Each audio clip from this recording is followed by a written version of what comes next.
ഒരൊറ്റ രാത്രിയിൽ രണ്ട് പോലീസ് ഉദ്യോഗസ്ഥരുടെ ഔദ്യോഗിക ജീവിതത്തിൽ സംഭവിക്കുന്ന ആകസ്മിക സംഭവ വികാസങ്ങൾ.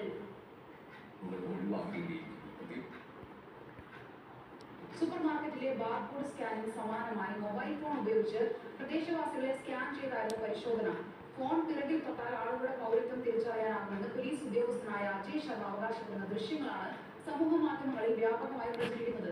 പോലീസ് നടപടിയെ വിമർശനങ്ങൾ കേന്ദ്രീകരിച്ച് CRPF പോലീസിന്റെ പരിശോധന തുടരുന്നതിനിടെയാണ് വീഡിയോ പുറത്തു വന്നത്.